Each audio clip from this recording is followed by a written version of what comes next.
And we're live. Hello, everybody. Welcome to the show. So, how's it going, Aramis? Wet. It's a little bit wet out. Yes, it is. It's been raining for 2 freaking days. It's Thank been you, raining Tropical for Storm 2 Henry. freaking years, it feels like. Yeah, but you didn't get it as bad as we got. No, of course not. And I was actually west of here for most of the weekend. So, well, Yeah. all day yesterday. So, It was it was raining. it was Cats raining. and dogs pretty much for the last 36 hours. Arf, arf. Yeah. All right. Let's see here. So I have a new office set up because Nicholas left. So I pulled my computer out of the living room and I put it in his room. So now I have, and I used his TV. Dude, I've hit 4 monitors plus the Kindle. I mean, is that like a EPeen thing for IT guys? Yeah, I think so. Well, because what I got now is over here, I got Twitch, so I can see like Twitch as it's happening as well as restream. So this is really kind of good. So I'm pretty happy about that. I know. I'm lame. I get Monitors doesn't matter. Huh? Monitors doesn't matter. Monitors matter. Monitors matter, man. What do you People say? with small monitors tell themselves that. All right, let's see here. Okay, so we've got everything set up. You've got the dock, right? Yeah. So did you see that? What I did was I'm actually sending that to the producers so that they can see it before even we do the show. I put that in the Discord for them. So I'm like, yeah, go check this out. You can see exactly what we're talking about tonight. I did not see that. Oh, yeah, I put it in the producer chat. You need to be on the Discord a little more, my friend. I have. How dare you be busy? Yeah, I'm pretty busy. How dare you, sir? That's like, this is the first time I've really sat down all day. unacceptably. All right, I think we're ready. You're recording tonight, so do you have Audacity? Audacity's open. Let me just make sure it doesn't need some crazy update or something stupid like that. Microphone thing. Yeah, I should be good. All right. I'm open. I undid all the fun from last week. I still got to figure out how the hell we do guests right. Because, again, last week I had to go off like weird. I had audio issues. Okay. Talk. I want to see your bar. Talking to normal, like how you talk during the cast here. I don't want to. You can't make me. There you go. Yeah, you're at the yellow. I'm at the yellow. This is good. All right. Yes, and I got a new boom, so my mic's actually up here. So that's why occasionally it looks like I get a dented head. Like, like gonk. All right. So I've got my finger on that button. Let's get me on the red button over here. All right, you ready? Sure. All right. 3, 2, 1. Click. Click.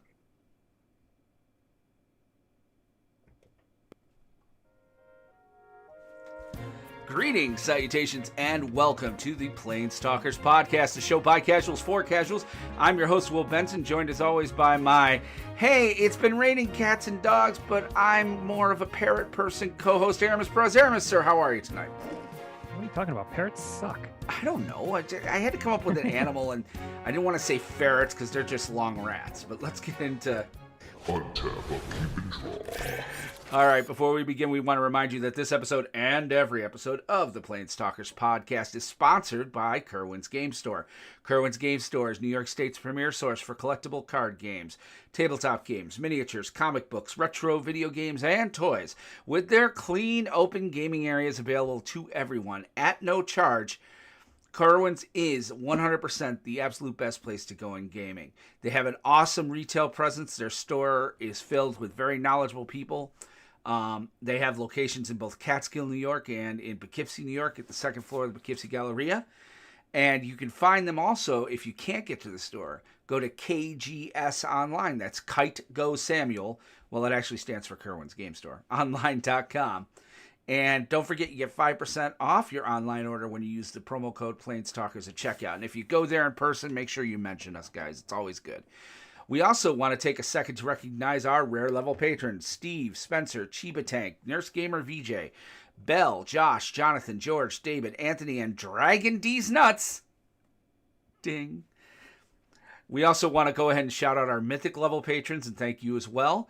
That would be Jake, Jonathan, and Imagine dragging the sea across your face. I love it. Guys, keep it coming. You know what? Be a patron just to make weird names. I'm all for it. Make me say crazy stuff like, mybeardsucks.com. I don't care. And if you want to, we also want to take a second to thank our producer level patrons. We got Jamie and Johnny, and Jamie wants to have a call with me probably on the way to work tomorrow. So, because he's 5 hours ahead of us. So we might have we're trying to figure out ways that he might be able to contribute to the show.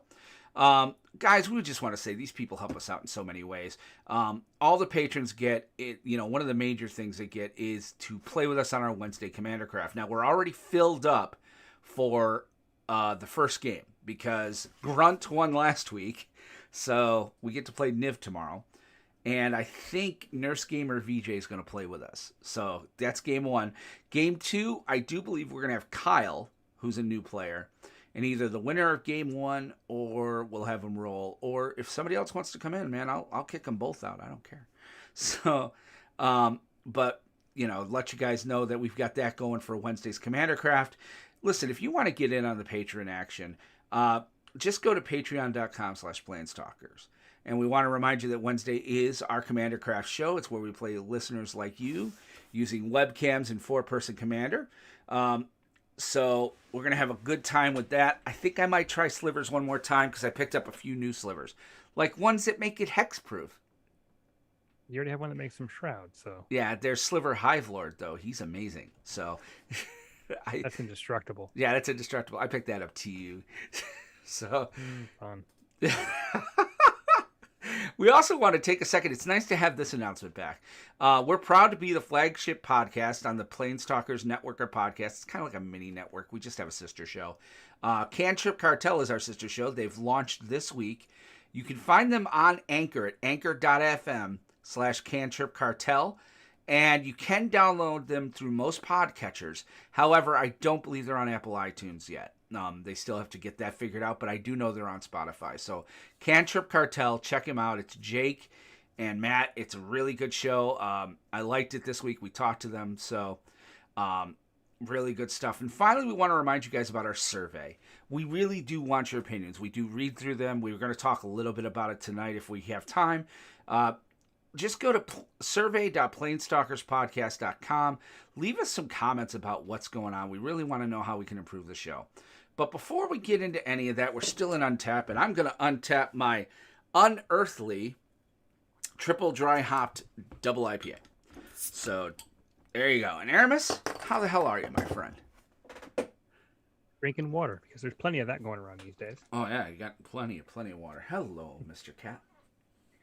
Yep, I'm doing good. It was a busy weekend dodging raindrops. We had Tropical Storm Henry sort of make its presence known, and it's ornery. Well, yeah, ornery. It was very ornery. It kind of parked itself over us for like the last day and a half. So Isn't that nice? it's been pouring for a couple of days. We probably got like 6 inches of rain, a little bit of localized flooding. Nothing terrible. But yeah, hey, Jake. It's been very moist. Oh gosh, that's funny. That's one of those trigger words for some ladies. They do not like the moist word. A lot of people don't like that word. It's just but it's so descriptive. It is very descriptive. Moist. I on the other hand, like I had a weekend. Nicholas, the oldest, we took him back to Oswego yesterday. So he's up at college. He's having a good time.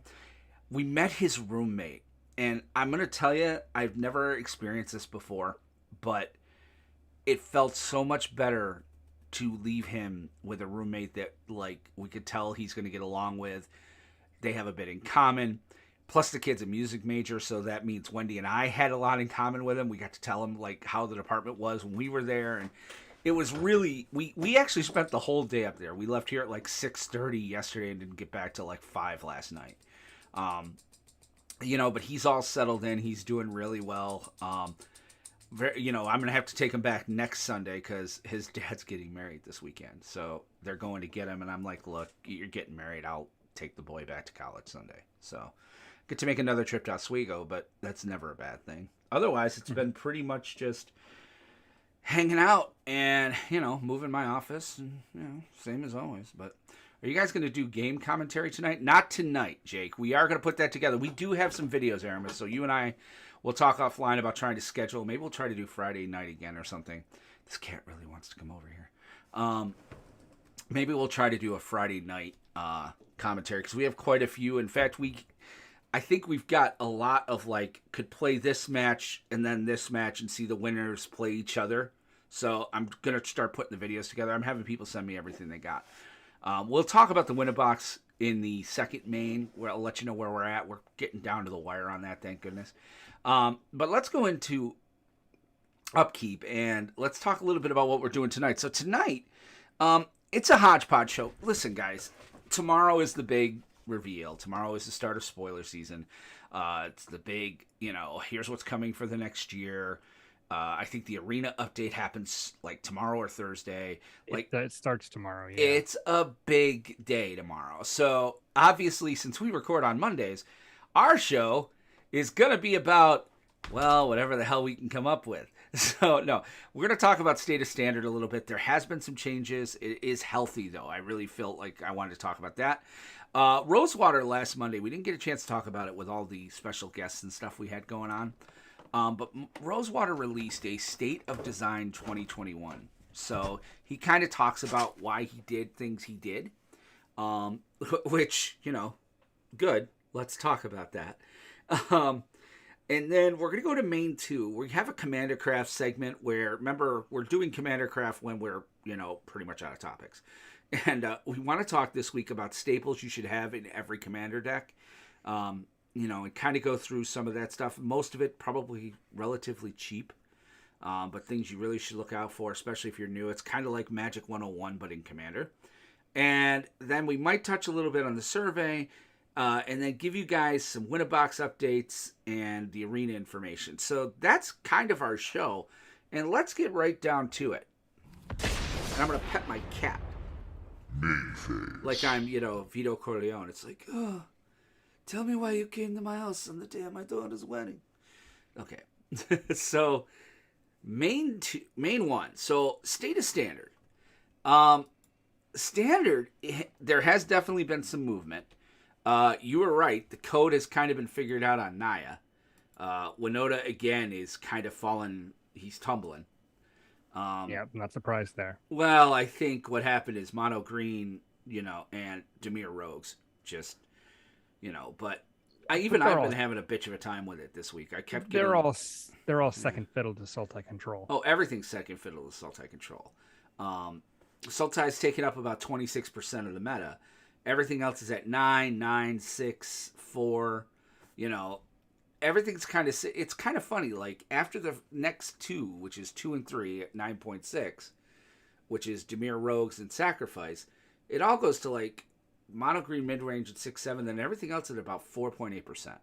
So they go everywhere. And again, he's just being demanding this one. Hi, Mr. Cat. So it's very interesting. What do you see, Aramis? Do you see any I mean, it's unfortunately that even though there's diversity in the meta, it's still the same song. When is rotation? Yeah. It's only a few weeks away. We had it easier. Yeah, they kind of rotated us a little bit early. But it's the Sultai show. It's been the Sultai show for the last 4 months, 5 months, pretty much all year.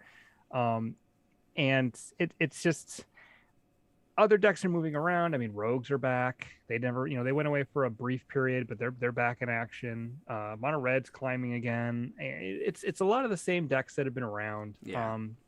The Naya Winota deck was cool. It was awesome. It was fun to see it doing well. But like you said, they figured it out, and it's now not hanging at the same level that it was before. No. We just need Eldraine and Ikoria and Theros to go away, right? And just let some of these other cards, in these newer sets, let them actually do their thing. I mean, we'll actually touch on that a little bit in a few minutes here, but I mean, if this was earlier in a standard season, Sultai Control will be looking probably at a ban because 26% of the meta is not healthy. I mean, when 1 out of 4 of the decks in the format is this, and that's not good. That's overall that's not good. The rest of the meta is pretty healthy. It's just the top deck is just dominating. And I mean, everything what else. they'd hit is obviously the ultimatum. So They hit the ultimatum. I mean, I don't know. Maybe they hit Yorion. I don't think so. I think you'd hit the ultimatum. I don't think without the ultimatum that deck shuts off. I mean, really, maybe Epiphany, but honestly, Epiphany outside of that deck isn't having the biggest impact. It's, yeah. I mean, this list that I'm looking at doesn't That's even play Dimir Epiphany. Control. Yeah, I clicked it too. Yeah, so it's the weird thing about the MTG Goldfish is that it groups certain things together that don't actually fit. Because this is a Dimir Control list. This is not. Yeah, I had to go hit control. the button to the left or to the right. I had to pick a different deck. Mm-hmm. So I hit the Standard League one. I think that took me to, Sultai. Yeah, so it's just, it's the ultimatum, but yeah. Can confirm if Urgent Ultimatum disappears if they ban it. Yes, good work, Jake. It's gonna get nuked on rotation. Yeah, thank God. Because half of this deck is going away, but it's kind of too bad in the one sense. I mean, I don't know. Yeah, just let's rotate. Come on, a few more weeks. Get it over with. Come on, just pull off the Band-Aid. I'd love to see it get canned so I can recoup some wild cards. Yeah, that would be nice. That would be nice, but unfortunately, since it's 1 month from today, I think actually is rotation. Let me see when the release date is. 24th, right? I believe so. Yeah, so basically a month from today. 1 month from today, boys and girls, Standard finally rotates. And we can say goodbye to Throne of Eldraine and all Eldraine's the biggest problem, I think, right now. Yeah. I mean, the ultimatum's obviously from Ikoria. Yeah. But Eldraine is just it's head and shoulders above everything else right now. Yeah. I mean, so the state of Standard, I mean, it is nice to see Dimir kind of coming back up. A sacrifice deck. This sacrifice deck is looking pretty, other than Kroxa, obviously. Mm-hmm. It's looking pretty, well, no, Woe Strider and Rankle. Yeah, never mind. Well, and then again, it's like, all right, it's a different flavor of it, but there was a sacrifice deck in Standard not that long ago during this period of rotation. True. And Mono Red's been here forever, and the Naya decks have been around, and it's just all of these decks have a lot of things in common, and a lot of that is they're based off of Eldraine strategies or Ikoria strategies or Theros strategies. Nothing here. There's no Landfall deck. There's no party deck. There's no Magecraft deck. Yeah. All these mechanics that are a lot of fun. They're not the main focus of all of these decks. They're all either busted cards from Eldraine, busted cards from Ikoria, busted cards from Theros. You see, so this is why I do this show with you. This is how good of a broadcaster you've become. You know what? And I'm going to undo what you just did, but I have to do it because it's amazing. What you did there was an awesome segue into our next segment because he talks about that, and Rosewater talks about that. So, you're not wrong, and it's kind of nice to see Rosewater talk about it. If you're wondering what we're talking about, it's the State of Design 2021 that he posted on magic.wizards.com. Rosewater put out his yearly State of Design. And don't get me wrong, he's been swimming in Mark Rosewater land for some time. He's like, I treat it like the State of the Union. I'm like, okay. But he does talk about that. He's like, some of the lessons, we need to get better at extending our mechanical themes between sets. He's like, while visiting more worlds per year helps keep Magic from feeling safe, we've run into the opposite problem. Players get excited about mechanical themes in individual sets that then feel that theme is abandoned as we move on to do new things in other settings. We need to get better at figuring out how to let each world shine on its own but come together to create something larger. I can fix that real quick. Blocks. Yeah. Go back to blocks, even if it's just two sets like they were. That's what this is, though. I mean, think about it. Innistrad has two. They're trying it again. They have maybe. to. I don't know. Yeah, you would Feels like a test. We'll find out tomorrow. I mean, and here's the thing. Did you see Gavin Verhey's Good Morning Magic today? No, I did not, because I didn't. So what did we learned how to say hello in Phyrexian. Oh fuck. And he was wearing a Jin Gataxias t-shirt. Oh dear. And he said, if we go back to Phyrexia sometime in the future, when and if that happens, it would be good to know how to write Phyrexian, what the language looks like, da da da da da da. And it's like, oh, we're totally tomorrow. They're gonna reveal a Yeah. Phyrexian set Oh tomorrow. yeah, he's doing the whole yeah. The tease before the tease. Yeah. Yeah. And I'm So good with that. Here's the thing. I like the fact that they do new stuff like Eldraine and Ikoria and Strixhaven. Like they go to these new realms and Kaldheim. And we'll talk about this in his letter. I mean, he does admit a few things. And by the way, he did say too that Throne of Eldraine being so strong didn't let any other sets shine. But no, that's the big monkey in the room, and I'm glad he addressed that. Throne of Eldraine strangled everything else. It did. I mean, for 2 years, Eldraine, and again, I say this once a year rotation sucks, and it should be every set rotates. You have 6 sets, and then boom, you're rotated. And we always just have 6. And I think that is a far better way to do it. But I also don't work for Wizards. But I have a friend who does, and I should call her. But yeah, you're not wrong. I think us going to Phyrexia is a good thing. I think us going back to Kamigawa is a good thing. Innistrad is always fun because, it's different than most of the other, planes because it's based in horror. I like what they were doing after War of the Spark when they started visiting all these new worlds. Right. Eldraine, Ikoria, Strixhaven, Kaldheim. They went back to Theros, and to Zendikar, but they went to all these different new worlds, and I thought that was great. That was awesome. It was kind of like like a palate cleanser after this long arc had ended. But like he was saying, we didn't really get a chance to really sink our teeth into the mechanics. I mean, like you could have easily gotten away with having party in the Dungeons and Dragons set, Right. or adventures in the Dungeons and Dragons set. That it all fits in the theme of that world. And if the push the last year wasn't the MDFCs, which he admits that it didn't work the way they hoped it would, because it really wasn't as strung together as they could have been. I think he wants them to go to mainly lands. He's. I think that's kind of one of the things he was saying about that was, like mainly the lands were happy. Everybody was happy. I'm like, absolutely. Mainly lands just make it so it makes a little more sense. Yeah. For the decisions that they make, I think the mechanic overall was a smashing success. I love the pathways. I love, being able to have a powerful spell or even a tap land or a bolt land. Right. If you need it, or even just having 2 different creatures or a creature and a planeswalker. Having the options in the one card is really nice, and I like that.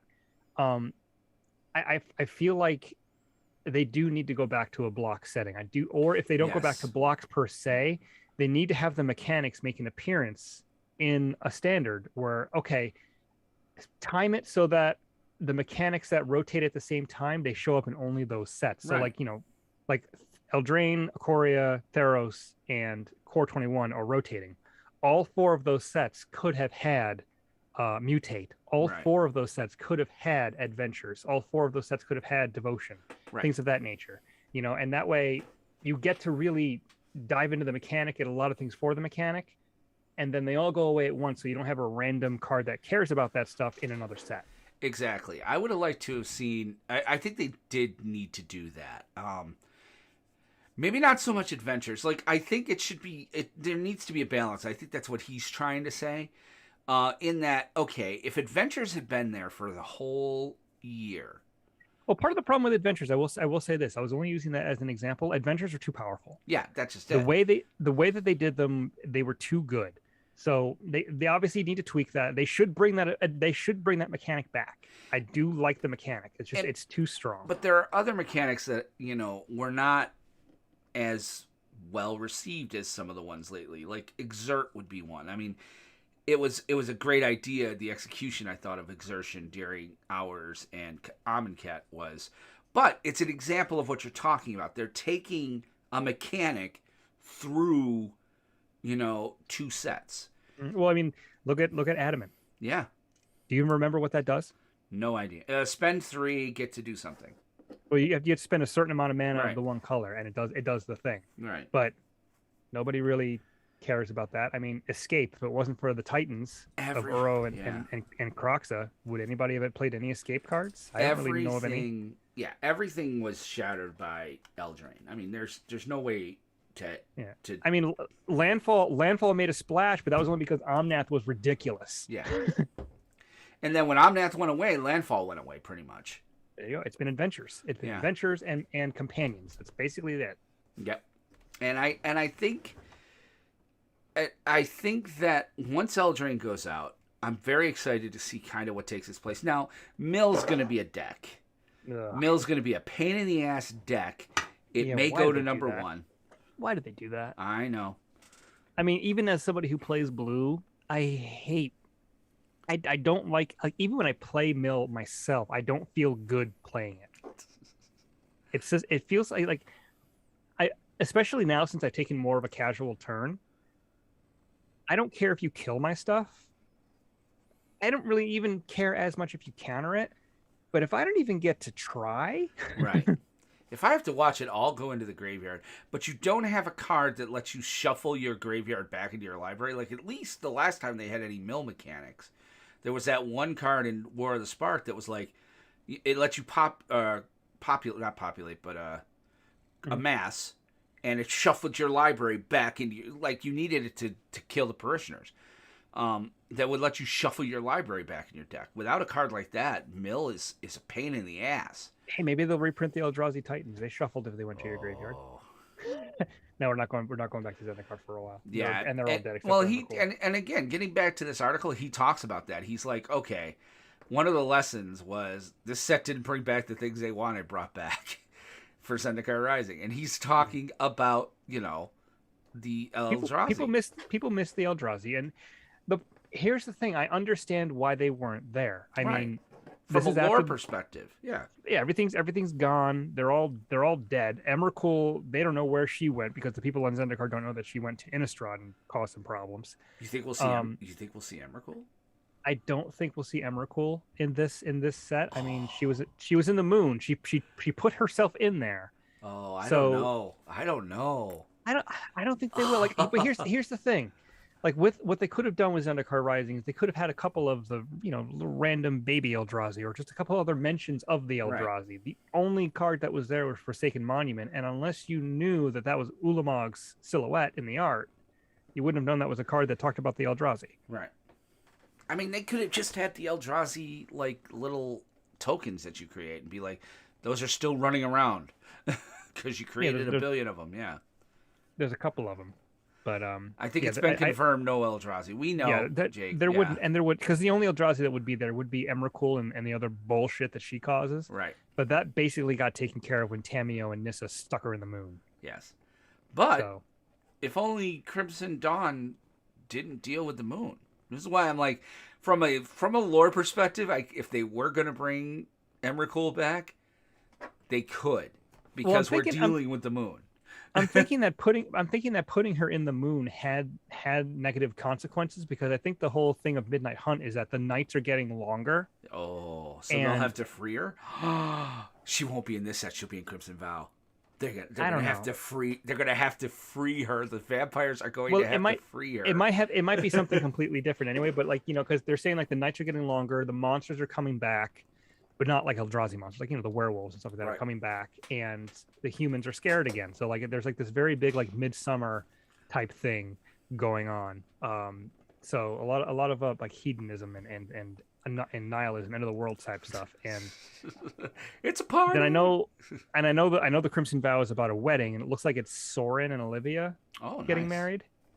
So I don't know. Well, good. A Sorin Planeswalker is always fun. We're gonna find out a lot of interesting stuff tomorrow. I'm kind of sad that our show's on Mondays and not Tuesdays, just for that fact. I know. But we'll talk about it on Monday. Here's the thing. I mean, we could. I think I can make Tuesdays work if we ever had to. We could talk. I mean, not tomorrow, obviously, but Tomorrow's not gonna work. But we would make the change because it would be a programming change. Yeah, 8 a.m. Pacific time, guys. Go 11 a.m. Our time in the 11 a.m. on the East Coast. Go to Magic's Twitch channel and then just We'll see if they drop Phyrexia on us. I imagine they will. I mean, or at the very least, Dominaria. There'll be a Kamigawa too. That's just it. Like, give me 3 out of the 4 being planes we've gone. No shit, they'd all be us. There's no new plane next. Oh, give me that. Fine, let's go to other places that we've been. Let's New Worlds, whatever. Yeah, the last time we went to New Worlds, bad things happened. Yes. Well, Ikoria, I mean, not really. It was Companions. Ultimatums. Ultimatums. Well, Strixhaven's a New World, technically. So it's called Strixhaven and Kaldheim are both New Worlds. Yeah. Although Kaldheim had Vorinclex. Yeah. Well, he's talking, and that was just it. When getting back to kind of this, he's talking about, he does mention Kaldheim, and he admits, this is just it. This is why I think we will go back to blocks. Is because he's like, the set felt too cramped and should have been 2 sets. Mm-hmm. So they're already starting to see, I think, that we need to go to a semi-block. Well, especially if you're going to introduce new worlds. Yeah, and here's a great case in point to the listeners and to you, Will. How many of the 10 realms of Kaldheim can you name? And if the ones that you can name, what are their color identities? Oh, I could definitely. All right, so it's United States, Canada, Mexico, Panama, something, Jamaica, Peru, South Dominican. Never mind. Exactly. But that proves my point. I don't remember all of them. I mean, there's. I don't remember one of them. There's Immersturm. Don't remember. There's oh geez, what's another one? That's it. I mean, I know if I looked at them again, I could get them, but. Dude, but to be fair, I can't name the guilds in Strixhaven or the classrooms, the schools, whatever they're called. Oh, the schools of Strixhaven. Yeah. Well, again, but there's the thing. It's like we spent 5 minutes there. Yeah. Although they did a great job with the schools, that was much more fleshed out. It was much more, and I think part of the reason is because it was 5 as opposed to 10. Yeah. But and also too, a lot of people can name the guilds and the wedges and clans, but we spent a block on Tarkir. We spent a block on Alara. We've been back to Ravnica 3 times. So of course you're going to be able to name these things, and it'll be a little harder for Kaldheim and Strixhaven. But at the same time, it's like you spent 5 seconds, and we need to spend more time in these worlds. And again, because of Eldraine, you were overshadowed. If rotation was a 6 set, Eldraine would have rotated out with Kaldheim. Eldraine would have been done. And we would have started, and Ikoria would have left with Strixhaven. Yeah, I mean, it wouldn't have solved the overall issue of trying to remember what these what these realms and stuff are. But you play them a little bit more. Like, you end up playing more. The thing about it is that, and this is kind of, consider it the state of standard. Consider this our state of design, whatever you want to call it. The problem is that because of Eldraine, really what we saw from all of these sets since Eldraine is 1, 2, maybe 3 chase cards that impacted decks that were built around a mechanic of Eldraine. Whether it's Adventures, whether it's Embercleave, whether it's the Lovestruck Beast. The problem is that because of Kaldheim being what it is, other than Dimir Rogues was kind of its own thing. I can't name another deck until now with Dragons that was not built on the spine of Eldraine. Mm-hmm. And so that impacted all of these other sets. That's why I'm very excited to see post-rotation and see really, it's going to be like a chance for us to really see what Kaldheim, Strixhaven, and even AFR, and again, guys, dial back the AFR hate. It's a core set. Understand that. It's a core set. It's not a core set, though. I know. It is a core set in that the power level feels like a core set. Like a core set, not 2020 or 2019. Mm-hmm. Kind of like a Magic Origins type of thing. Yeah, it has that power level feel to it. And again, I'm okay with that. I think those cards that are in AFR right now are going to be incredibly awesome support cards going forward.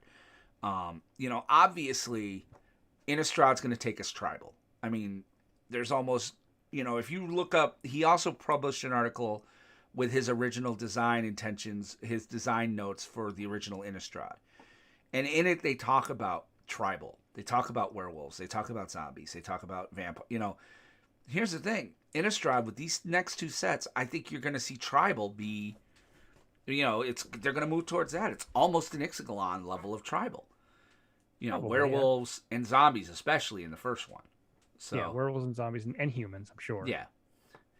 So I'm looking forward to that. And so that is going to play really well with AFR. That's going to play really well with Kaldheim, because Kaldheim still has gods. So, and the gods are somewhat fun. Although Seek is dead, that sucks. Yeah. She's lost but seeking, but now she's dead. Now she's very dead. Stupid Vorinclex. I love Vorinclex. Leave him alone. He killed her. Yeah, but people die, man. Yeah, but that still sucks. The sequel was a good character. Yeah. But yeah, anyway, yeah, it's just. Kyle, you're not wrong. I would have liked to have seen a core set. Yeah, I would have rather seen core set 2022. Yeah. And make and have the Adventures of Forgotten Realms be like a supplemental set. Well, that's what they're doing going forward. Rosewater has said, he came out and said on his podcast or in a tweet or something that, or it might have been on his blog-a-talk, that moving forward, Universes Beyond sets are not going to be standard legal. Yeah, and I think part of the problem was that by the time they made that decision, AFR was already done. Yeah. And there was no way to change that. And that's fine. And I'm fine with Dungeons and Dragons. I think you should do it again. I think it should be standard legal. I think Wizards owns Dungeons and Dragons. The possibility for synergy is good.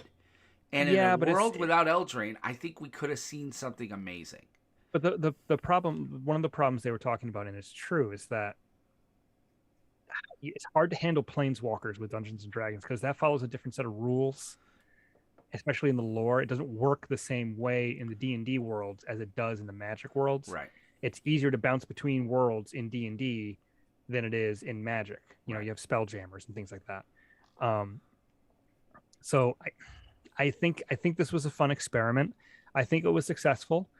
I'm glad that they're still deciding not to do this, because if they had, it would have been, okay, Lord of the Rings could realistically be a standard legal set, or Warhammer 40K could have been a standard legal commander. Hey, babe. So I'm glad that they did this. I'm glad they made that decision. Keep the Universes Beyond separate so that, okay, yeah, they'll be Eternal format legal, like Legacy and Vintage and Commander. Okay, that gives you more design space. It gives you more flexibility. It allows you to ramp up the power level if that's what you want to do. But it also makes it so that you don't have to buy the set to keep up. Right. And that's just it. Don't get me wrong. Yesterday, I was in a Walmart in Oswego, and I'll admit it, I'm not blown away by AFR. So I was there, and you go walking by the Magic rack because you're in Walmart, and that's what you do. And they had a whole bunch of Modern Horizon set boosters, MH2, and they had a whole bunch of AFR. Didn't touch AFR. Grabbed 2 Modern Horizons, got another Cursed Totem, and I got another Scalding Tarn. I have a playset of Scalding Tarns now. And again, because it's a better product. And I think they need to do that too. I think they need to think about, we've talked about it 1,000 times. We're going to beat this dead horse until we're blue in the face. Get rid of the damn reserve list. Yes, get rid of the reserve list. But, also, too, sort of leading ahead into what may or may not be coming with Crimson Vow, there's rumors about box toppers. Yes. That needs to be in every set. There needs to be, like, okay, yes, it's chase cards, and we're running down that particular road. But we've already done that. And I don't know about you, but Strixhaven was a lot more exciting knowing that I could open a Demonic Tutor. The rest of the set was great anyway. But those were just not even box toppers. Those were those were just in packs. Right.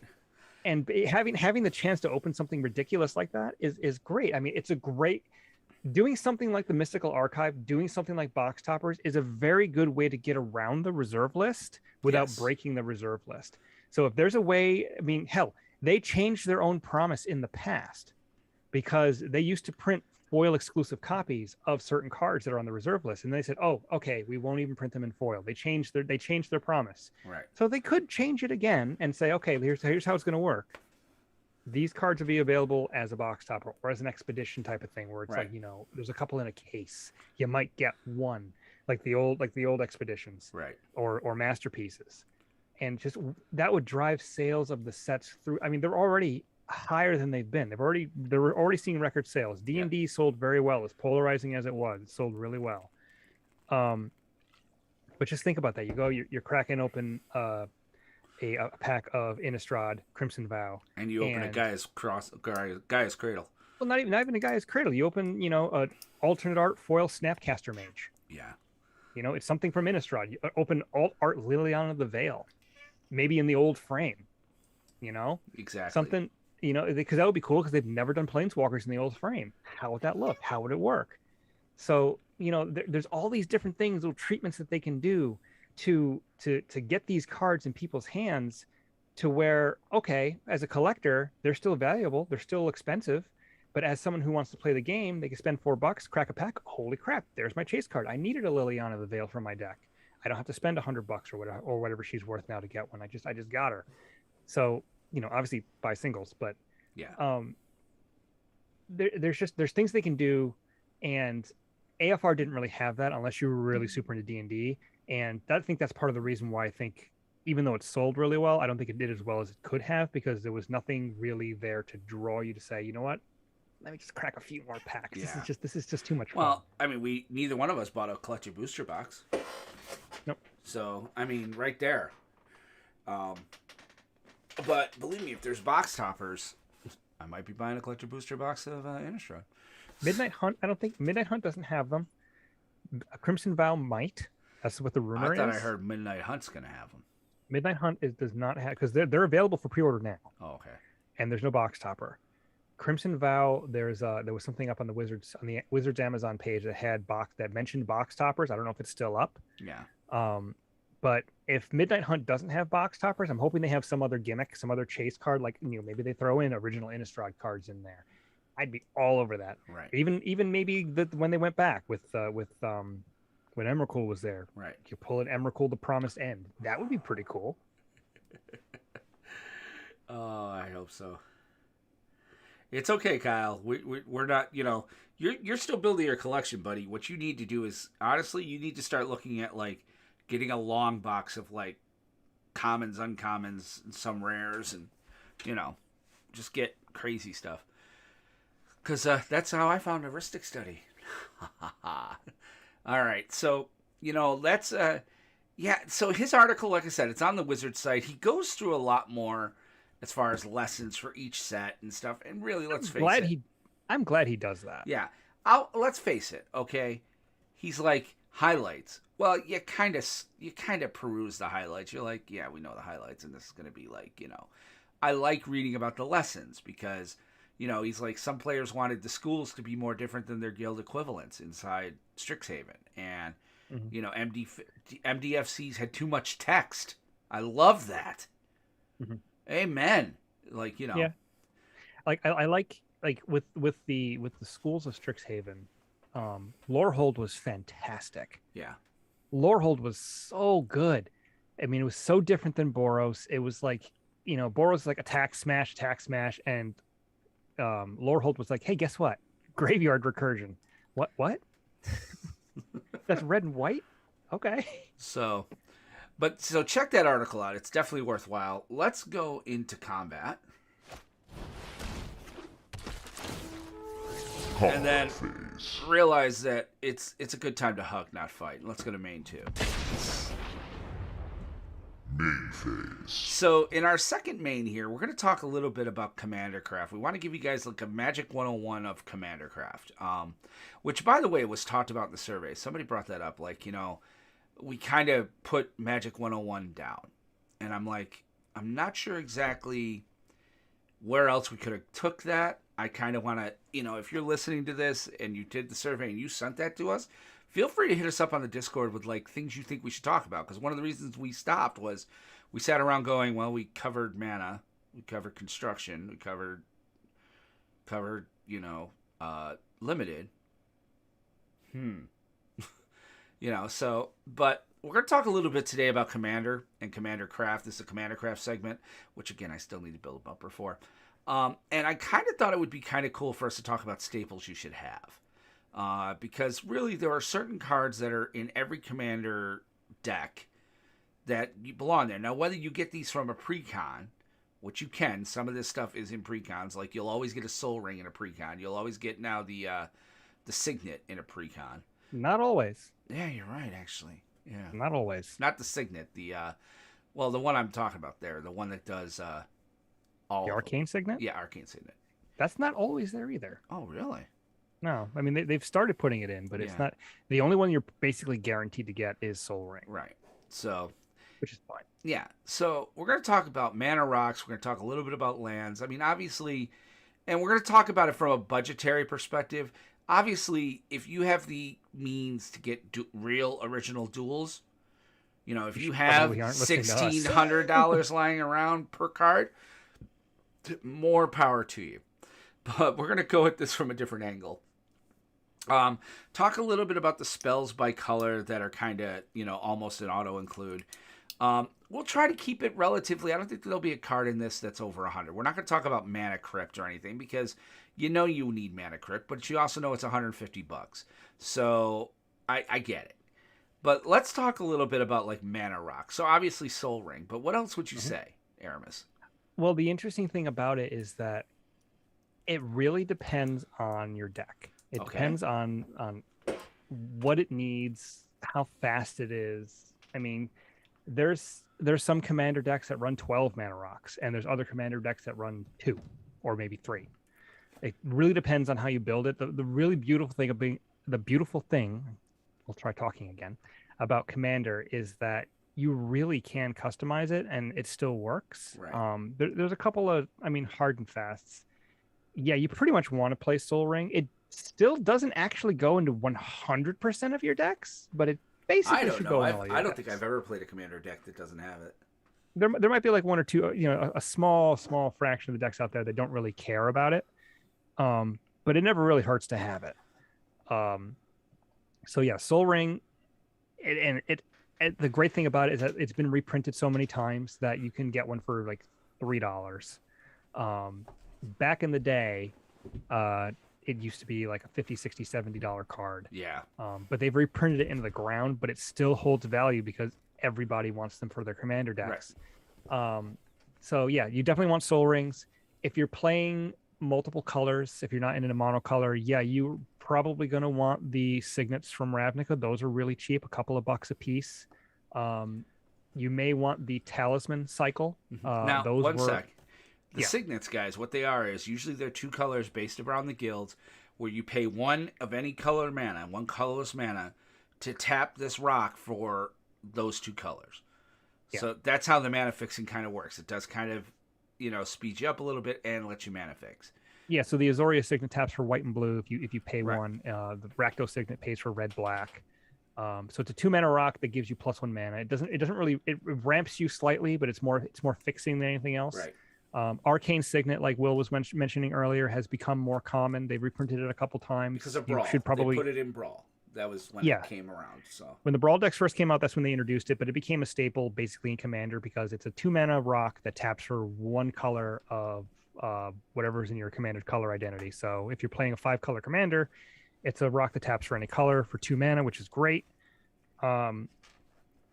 The talisman cycle, like I was mentioning earlier, those are a little harder to come by because they're from Mirrodin and from Modern Horizons. right. They're colorless artifacts. They tap for a colorless with no penalty, and they cost 2 mana, and you can tap them for one of 2 different colors, and if you do, they deal a damage to you. So they're sort of like the old Pain Lands from Ice Age or from Apocalypse, but in artifact form. And the biggest reason for that is ramp is very important, especially if you're not playing green. You have to be able to keep up with the Joneses for mana. Commander is the format of big spells. Yes. And you want to be able to get your mana on time, and the mana rocks really help you do that.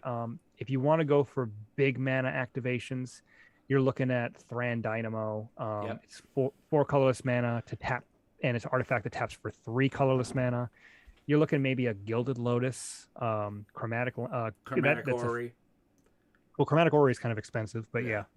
Well, Chromatic Orrery is expensive, but it's mana fixing in 7 additional. But it's it's the hard thing is that you don't want to go too heavy on the mana rocks and that level of it. You want the cheaper ones because the more expensive ones tend to be, you're going from 5 to 8, which means you're playing really big stuff.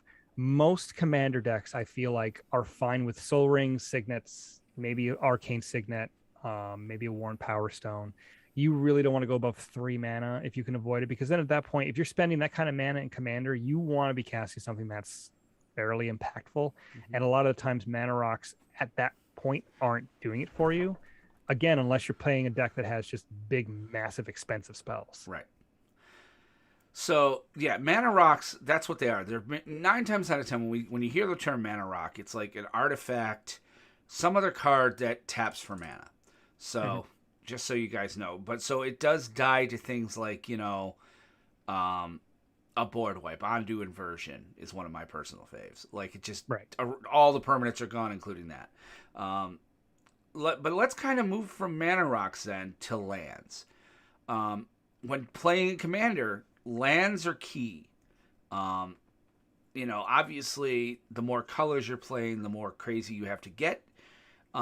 We've been pretty lucky in that Wizards for the last, I don't know, since I came back, they've made sure to kind of keep playable dual land. When I say dual, I don't mean the originals. Playable lands that tap for more than one color of mana. They've been pretty good about keeping those in standard, whether they're tap or whether there's something like a shock land or a pain land. Those are auto includes. Here's the thing: if you were not playing when Ravnica Allegiance and Guild of Ravnica were out, now you kind of have to pay a little bit more. But the first thing I would say is that get yourself, at the very least, all 10 of the Shocklands. They're good because they have the type on it that says, what it is. It's like land, swamp, and mountain. So that means some searchable for fetches.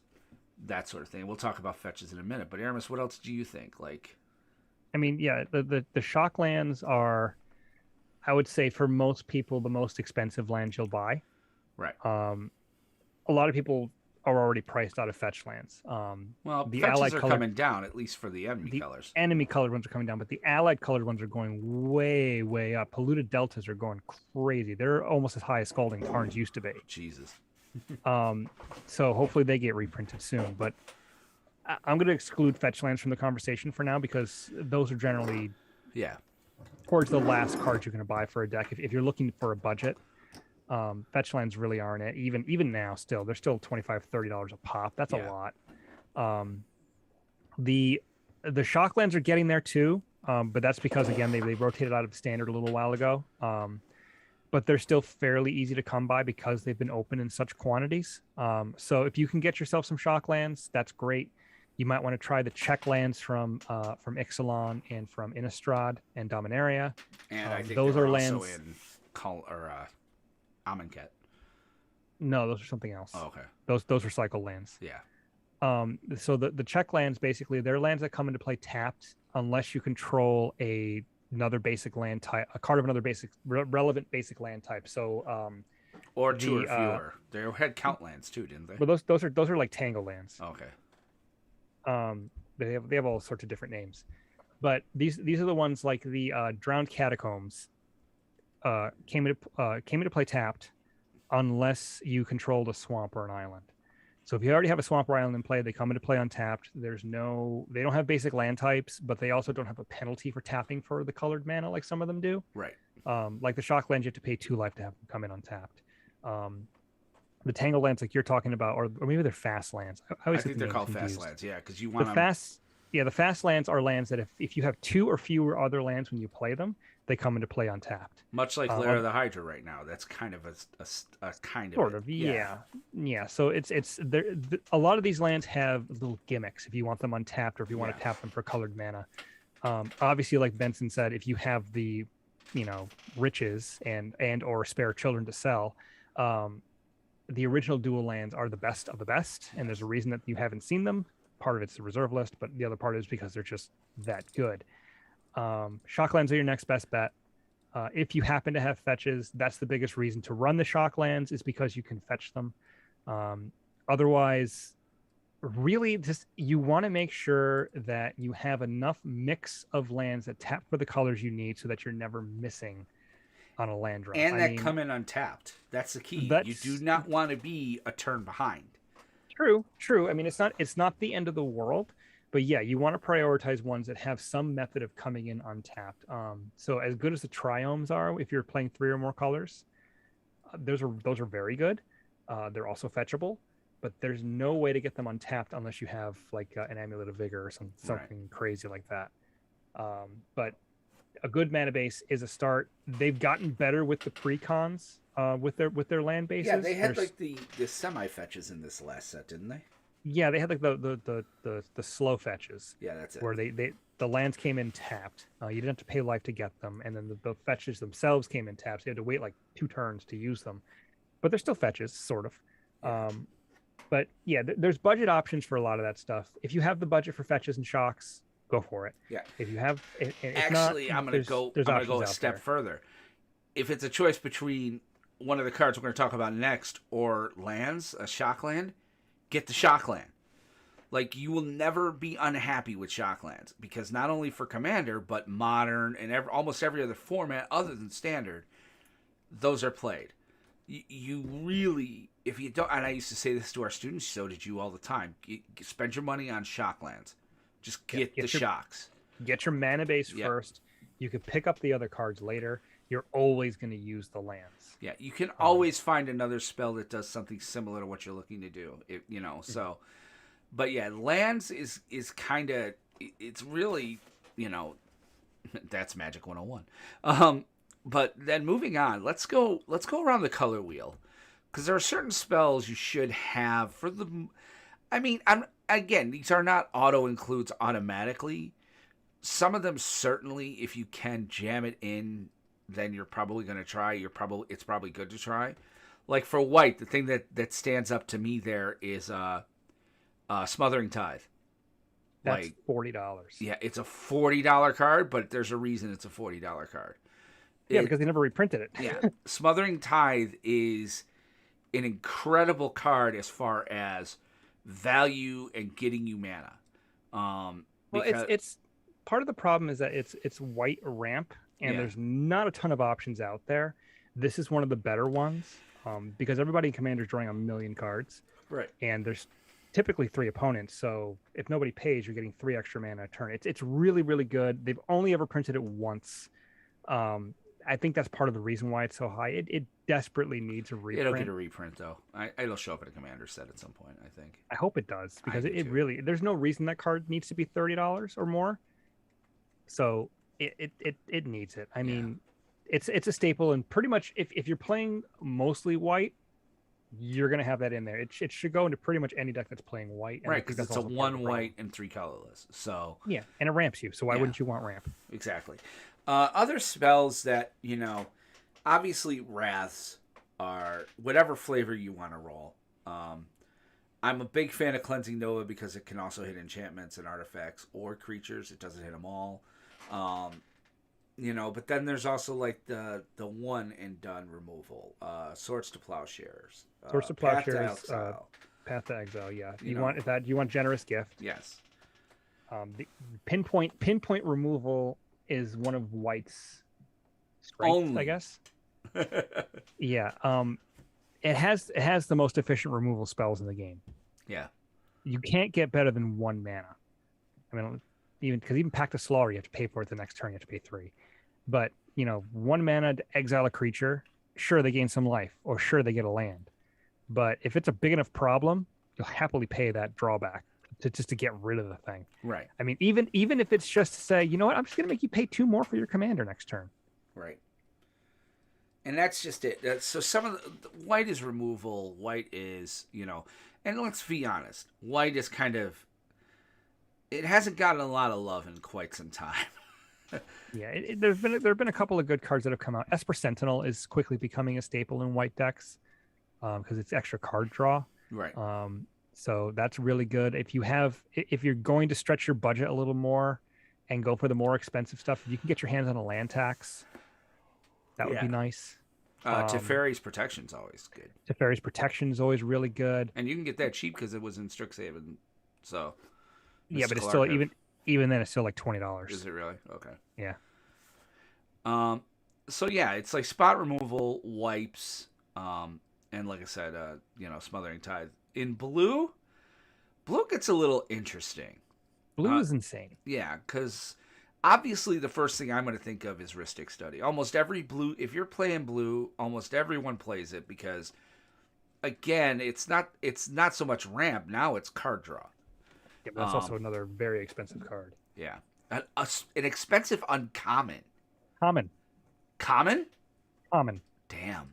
$32 for a common. You know how many of those things I had lying around when I was making? I I opened so many know. packs of Prophecy. I used to work at McDonald's at Latham Circle Mall, the summer of 2000, and I would stop at the card store every day before my shift and buy a couple packs of Prophecy.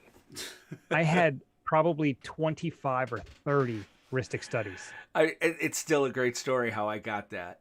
We were at the place and Flights gave us all, a bunch of cards for the students. But of course, everybody was taking from it and putting cards in and stuff. And I was leaving the job and I was handing all the cards off to Nick. And I'm like, well, let me look through this box real quick and just make sure. And I'm going through the box. I'm like, Rhystic Study? Oh, hell. No, that's mine. No. Yeah, I was like, yeah. Listen, that card is insane. It's great. It's kind of fun just to be like asking, you gonna pay for Rhystic Study? Gonna pay for that? You gonna pay for Rhystic Study? Do you pay the one? Do you pay the one? Do you pay the one? Do you pay the one? Do you pay the one? Do you pay the one? Do you pay the one? Otherwise, I mean, blue is obviously you're gonna want to run Counterspell. You're obviously gonna want to run. Well, it depends on how heavy into blue you are. Yeah. What would you say would be some staples for blue? I mean, it really depends. I mean, Yeah. blue. But here's the problem with blue. Blue's like Swiss Army knife. It's so good at everything. I mean, green is really creeping into that space, but blue has always traditionally been the strongest color, and in Commander especially because you can go all the way back. Right. And if you can get your paws on an Ancestral Recall, there you go. Yeah. But Cyclonic Rift is a great card. Cyclonic Rift is a great card. Another gonna expensive pay. card. Yeah. It's expensive again. That's another problem too. A lot of blue staples are kind of expensive. Counterspell's a really good one. I mean, simple stuff. Arcane Denial can be really good depending on the situation. Fierce Guardianship, but you're gonna Fierce pay for that. That's more than Buy the expensive than Cyclonic precon. Rift, If I you can think. find the precon with Fierce Guardianship in it, you buy that. It was in the Commander Legends, right? Yeah. If you could find it at MSRP. Yeah. True. But yeah, blue. I mean, you're gonna want that. I mean, let me see here. Happen to have EDH Rec open. Yeah, Cyclonic Rift is like one of the top cards to study. Brainstorm is really good. Oh, Brainstorm! I can't believe I didn't think about that. Yeah. If you want to spend a little more money, Mystical Tutor. Yes. Ponder is really good. Mystic Remora, Windfall. I mean, there's all. Preordain. Yep, Preordain's on there. Like you said, Fierce Guardianship. That's $48. Jesus. I mean, Yeah. like if you got $60 to spare, Mana Drain is just basically game over. Right. So here's so that's kind of blue is kind of that white and blue together. The only one I can give you, Thur Fairy, just because it shuts off Cascade and it pissed off Erebus. That one, no. You want to play if you're playing white blue with the idea of playing control, you want to play Grand Arbiter Augustus IV. Yes. And then your friends will hate you and they will never play Commander with you again. Exactly. So, in black is kind of the tutors. Is going to be the first thing I would tell you is diabolic, vampiric, demonic, any of the tutors. They all tend to be fairly expensive. Yes. I mean, demonic tutor, even though it was reprinted in the Mystical Archive, is still $43. Right. Vampiric tutor is $50. So yeah, even from Core 21, which Kyle, you should have one. Well, Vampiric tutor is from Commander Legends. You're talking about Grim Tutor. Yeah. And I think even Grim Tutor, I think is up there. As far as just general black cards, that is pretty good. $15-16. That's also, I mean, as far as staples go, the tutors are it. I mean, now black is going to be whatever you're playing. Yeah. If you're playing Sack, Rankle, if you're, there are plenty of cards out there that are staples for the type of deck you're playing. Phyrexian Arena is very good for black. You have you start with 40 life, so it's drawing a card, losing a life every upkeep. You're like, whatever, I don't care. Toxic Deluge is really good. You have to be heavy black to pull that off. But yeah, if you're like mono black or mostly black, Bolas the Citadel, you can run away with the game very quickly with that. Dark Ritual is very good. Yes. In that respect. So, like you were saying, any of the tutors are really good. If you're playing a heavy sacrifice deck, Blood Artist is a lot of synergies with that. Read the Bones for cheap card draw. And again, they also have a lot of spot removal, murder, eliminate, Doomblade. Yeah, all this stuff. So yeah. A good selection of wraths as well. But yeah, black is the color of tutors. Black is the color that you get the card that you want when you want it. They tend, again, they're a little more expensive. Grim tutors are cheap, so they're a lot as far as the really good ones. You don't really want to spend. The problem with tutors is that you're spending mana to do nothing until you do the thing. Right. So you have to make sure what you're searching for is worth it, and paying 3 mana and 3 life. Well, what's right on the edge of being good enough. Yeah. I mean, but Diabolic Tutor 4 mana is almost too much. But if you have no other options, it's fine. It still does the job. And that's just it. It's remember too. Okay. A friend of mine told me when I was first learning this, they're like, you're not going to tutor unless you know before you play that card what you're going to get. Don't just go looking through you should know your deck well enough to go, what card do I need to finish this game? To get me either to get me in a position to win or to flat out finish this game. Because, I've seen it too. Some people like tutor stuff and they'll tutor something crazy because they don't necessarily understand how the synergy of their deck works. Learn your deck. Nothing beats that. So let's move on to red. Red's an interesting commander color. I mean, you've got direct damage. You've got, the one thing I like about red and commander is destroying artifacts and enchantments. Or artifacts, not enchantments. I mean, they can do things like shatter. They can do things like, that sort of stuff. But then again, hitting you in the face with things. Lightning Bolt. Lightning Bolt's a nice, cheap 1-drop that does 3 damage. Anything with Storm. Well, you have. I mean, again, it's like the thing about it too is with certain cards, you have to really build around that strategy. My favorite red card is Chaos Warp. I was gonna say Chaos Warp. It's in a lot of the precons. It's been reprinted a bunch of times. It's $2, and it shuffles a permanent into their library, and then they flip over the top card. And if that card's a permanent, they put it into play. It works with their commander, so you can make them spin the wheel in that respect. Right. Speaking of wheels, Wheel of Fortune is great. I was gonna say it's like $100, so or $200. How much is Wheel of Fortune? Many dollars.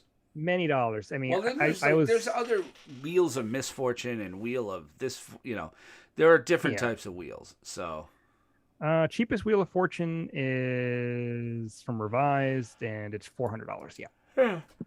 So yeah, if you got the budget for a wheel, go buy a dual land. Jesus Christ, what the hell are you doing? Don't waste your time. You still can't get a dual land for $400. Right. But so I mean, it's just kind of that. Back in the day. Best colorless. Oh wait, no. Well, no, never mind. It's $70. Never mind. Oh, okay. I was gonna say Dockside Extortionist, but yeah. Yeah, Dockside's a good card. The next thing is colorless. What about green? Oh, sorry, green. Yeah, fuck green. Green. Here's the thing. Green, your staple is all of it. Everything. Yeah. If you're playing green, you want all of the green. Obviously, Cultivate. Kodama's Reach. Yeah, Kodama's Reach.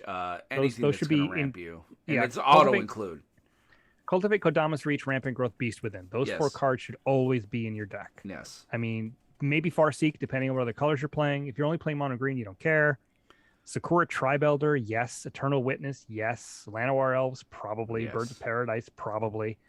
I mean, it's Heroic Intervention, Reclamation Sage. I mean, all of these cards are really, really good, and a lot of them are cheap. These are all cheap cards. Birds of Paradise. Seaborn Muse, automatic. I know it's 2. I know it's 2 flower green, but if you can get it out on the battlefield, there's nothing like the untapping at every There's nothing upkeep. like being made the target. Yeah, true. Seaborn Muse will do that. If you happen to be lucky enough to get the Commander Collection greens and got your hands on a Sylvan Library, Yes. that is an incredible card in Commander, because half the time you're not putting those cards back. No. You're like, I'll draw 3 cards every turn. Sure, what's 8 life? I don't mind. Exactly. So Green has got lots and lots and lots and lots of good stuff, especially combined with other colors. exactly. So, and obviously when we're dealing with multiple colored cards, that's all going to be on what you're doing. I mean, if I'm thinking about a multiple color staple, it's hard to say because it's a matter of what your commander is. If you're black-white, Anguished Unmaking is really Yeah. good. Exile target non-land permanent, you lose 3 life. Okay, that's pretty fair for 3 mana instant speed. Just Right. kill something, sure. Rather unconditional. Yeah. Terminate, Terminate. putrefy, despark, mortify. All these unconditional. Yeah, unconditional spot removals. I mean, merciless eviction if you want to go with the wraths. Supreme Verdict, Mirari's Wake.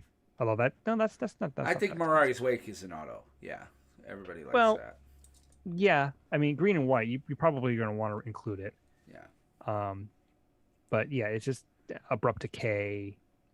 If you're playing Simic colors, Tatiova should be in there because she's disgusting. Yeah. If you're playing Slivers. Well, if you're playing Slivers, here's the thing: if you're playing Slivers, you play all the cards we just mentioned anyway. Yeah, and all the colors. But yeah, and then when we get to like colorless and artifacts, obviously we already went over the mana rocks.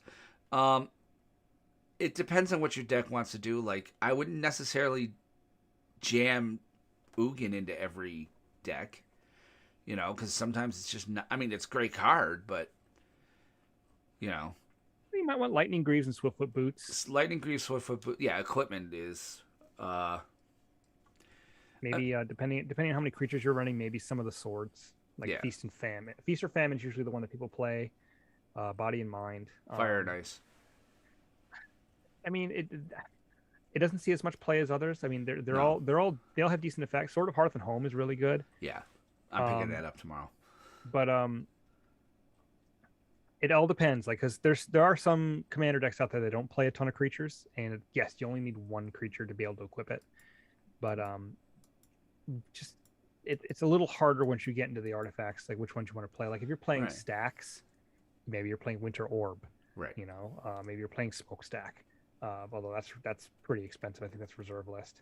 But yeah, most of the artifacts you're going to be playing are going to be mana rocks. You're going to have some utility stuff in there, but those are going to generally be tuned toward whatever deck you're doing. So like if you're casting a bunch of spells or it's a Life Matters deck, maybe you're playing Aetherflux Reservoir. Right. I do like the Cursed Totem. Cursed Totem is that's more of a hate card. Yeah.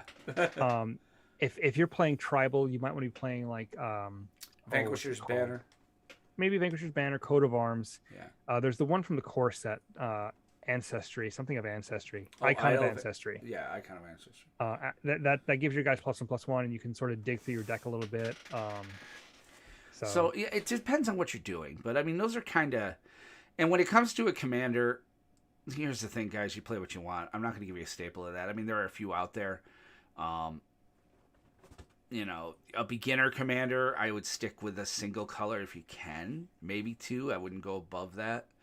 But yeah. I mean, the most popular commander, top 5 commanders in EDH Rec over the past 2 years is Golos, Korvold, Kenrith, Atraxa, and Yuriko. Atraxa. So you got 2 5-color decks, Sacrifice, And Atraxa Nonsense, and Ninjutsu. Yes. So, but that's kind of where we wanted to go with that. We're running a little over, so I'm going to bail on the survey. We'll kind of reserve that for another day.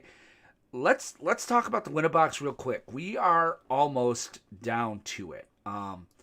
we have had we've gotten to one of the finalists is already in. So Jay Grow has made it to the finals, and he's waiting for the winner of JVA versus D Spoons, and then the winner of whoever wins that playing HP Wizard. So we're getting down to it. Now we have videos. They have been sending them to me. I've been saving them. I've been trying to keep track of them. I might have lost one or two in mail. I'll go looking tomorrow. So we'll put together another show because I thought that was kind of fun doing the color commentary. Maybe it'll be this Friday. I don't know.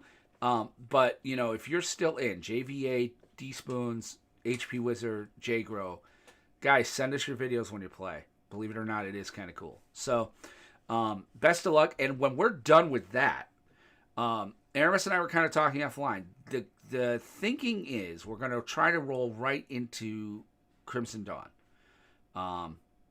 Is that the one next, or what's next? Midnight Hunt. Yeah. We're going to roll into Midnight Hunt. The format for this, we're thinking, if we can, if Wizards can get it coded, we'd really like to do a 100-card historic brawl. So, it's okay, Kyle. Get it. I think I have it already, because I think, who did you play? Apple Freak might have sent it to me. Here's the deal. All right, we're thinking 100-card historic brawl, if we can.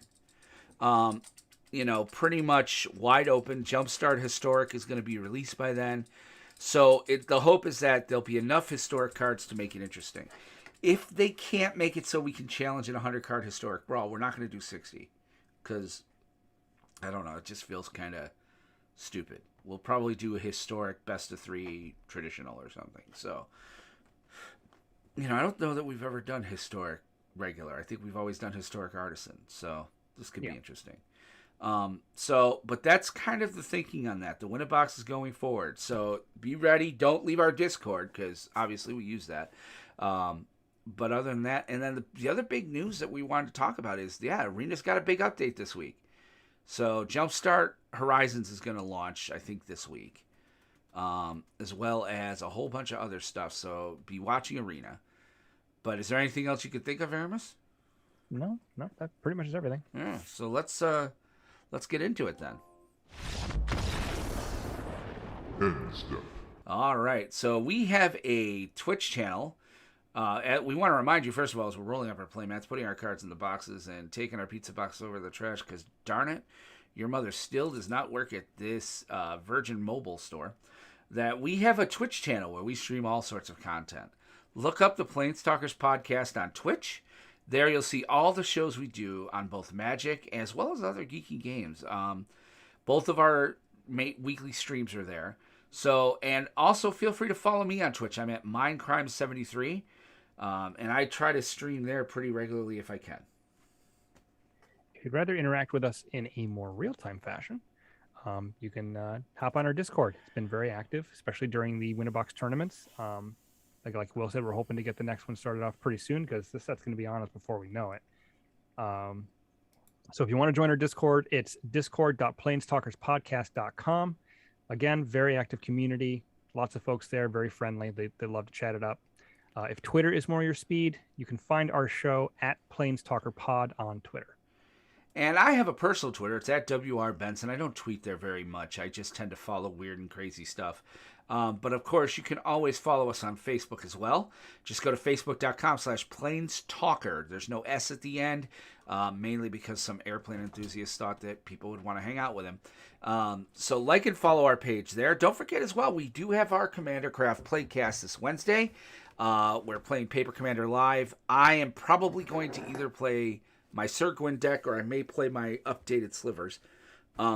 But I know that J-Grow is probably going to play, or Grunt, not J-Grow.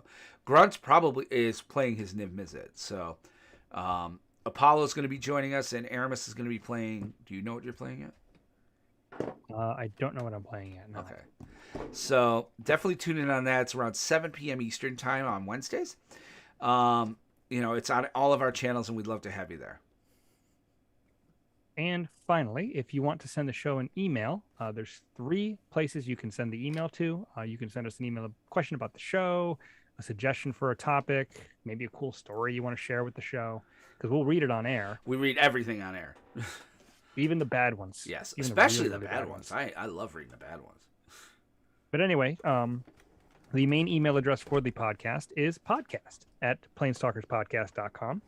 If you want to email Will directly, his email address is will@planestalkerspodcast.com. If you'd like to email me directly, my email is aramis@planestalkerspodcast.com. All right, and so on that note, we want to thank you guys for listening and hanging out with us tonight. Sorry we went a little over, but we will be back on Wednesday with Commander Craft and back next Monday for our for the big show where we'll be doing some of our previews. And maybe Friday night. I don't know. We haven't decided yet for commentary. Be looking on your feeds for that. Don't forget Cantrip Cartel, our sister show. They drop usually on Thursdays. But for Aramis Perez, it's Will Benson saying thank you for listening. Thanks for hanging out with us tonight. And we want to remind you to keep some of your mana untapped because you never know when you need it. Take care and have a great week. We'll see you soon. Bye-bye.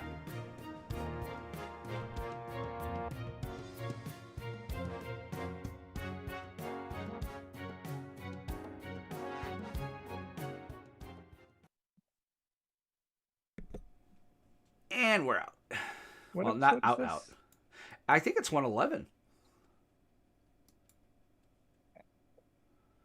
So that's a good show. Again, I love it. We're like, we ain't gonna have much to talk about. I'm just looking to see. I'm scrolling down EDH Rec, the rankings of decks to see what the lowest ranked Sliver deck that I have is Oh. for Commander. And of the ones that I've built, looks like Odric is the lowest ranked one that I have. At what level? 341st. Oh, nice. Yeah, I don't think I have anybody lower than him right now. That at least that's built. I have a few higher, and I think maybe some lower. Yeah, I have some that are going to be lower once I get them built. Right. Because I already know who the commanders are for the rest of my decks. Is one of them Atraxa? I'm not telling you what the other ones are. Come on. I'm not telling you what the other ones are. I've told you who mine are. Yeah. Yeah, I have Sliver Highfloids upstairs from TCG Player. I'm looking forward to that. Like I said, I got some of the stuff I needed for that deck because there were a few pieces missing. Yay, Slivers. Slivers is fun. You guys crushed it. You beat it. We had to all team up against you to do it. Well, I did. I almost started going off again. Yeah. No, Slivers. Once Slivers gets going, it's really hard to bring it back in, and it can get going very quickly. Yeah, I've got Root Sliver is the other one I picked up, which is can't be countered and Sliver spells can't be countered. Oh yeah. So, what is the Brawl mechanic? Brawl was Brawl's like Diet Commander. It's Arena's version of Commander. It's 60 cards instead of 100 for the regular version. I mean, they opened up a historic 100 card Brawl, which is basically Commander. And the other biggest difference is that you can use Planeswalkers as commanders, which that is the worst part about it for me. Right. I generally auto concede if I see a Planeswalker as a commander. Really? Yeah. I'm not there to have to spend an hour trying to kill it for them just to recast it. Especially Planeswalkers especially if it's Teferi. Oh shit, you ain't right. You ain't lying. Teferi is disgusting as a commander. Or Nissa. Or it's because they generate so much value on their own, and then you just bring them back. Ugh. Oh, and another card I got for my Sliver deck that's not a Sliver. Averna the Chaos Bloom, and I'm thinking about making her a commander.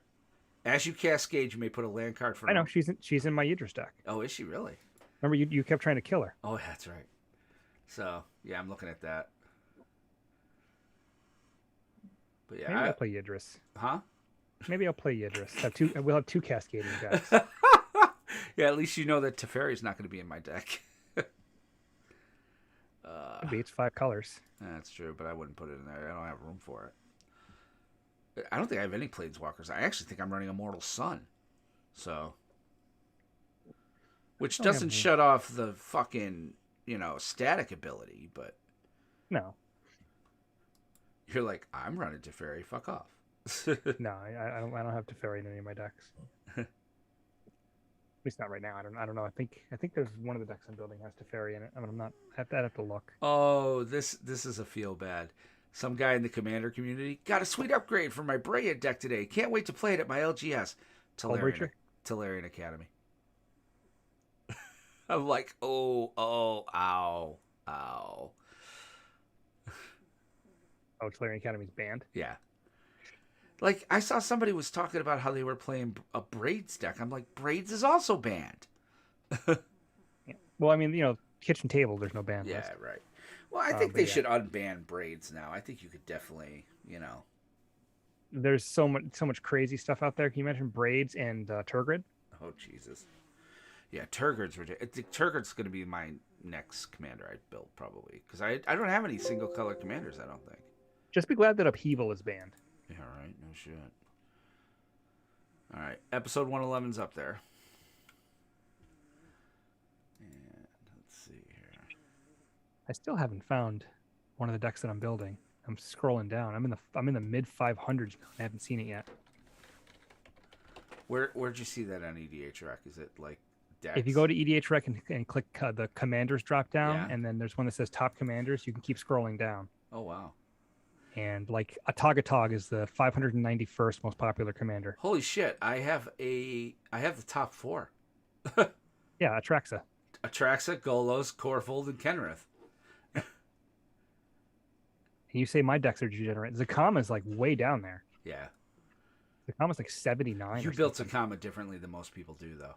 No, that's the average deck. Is it really? That is the average deck for Zakama. All of my decks, like, save for maybe 1 or 2, if you click on the average deck for that commander, that's my deck list. Ah. I do not build. I am a straight up net decker. I am so bad at building constructed decks. Yeah, I'm trying to see what my lowest would be. Girid is pretty low. Tadiova's below Girid? I guess so. I can see where Girid is kind of. Let's see where Zakama's ranked. Zakama is number 163. Oh, first sliver is 75, though. Look at that. Oh, so you have 4 of the top 5? Yeah. I don't have, I haven't built Yuriko. The highest deck that I have built right now.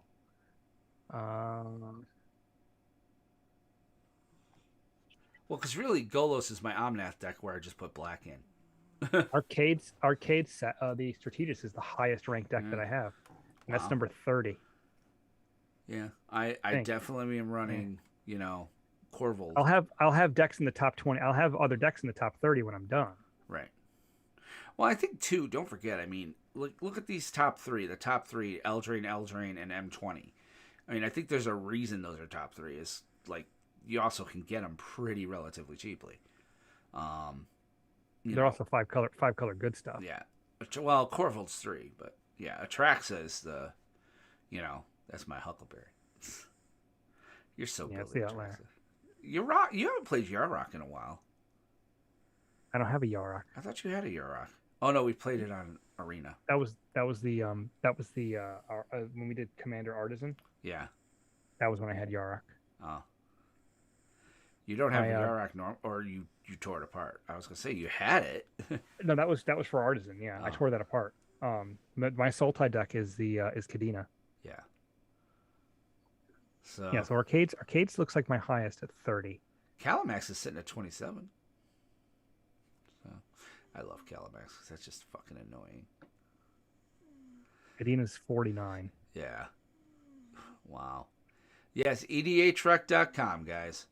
All right. Such a good resource. Yeah. So, all right, listen, I'm going to go because I am tired. I'm going to get up super early tomorrow. But this is a good show. So, and I will catch you tomorrow. Or not Sounds tomorrow. Good. Wednesday. Yeah. But let me know. I'm sure you'll text me tomorrow. Yeah. Before 8, because that's how I roll. And no, let me know about if Friday can work. Maybe we'll try to do Friday for the big show as far as, hey. Maybe, yeah, we'll see.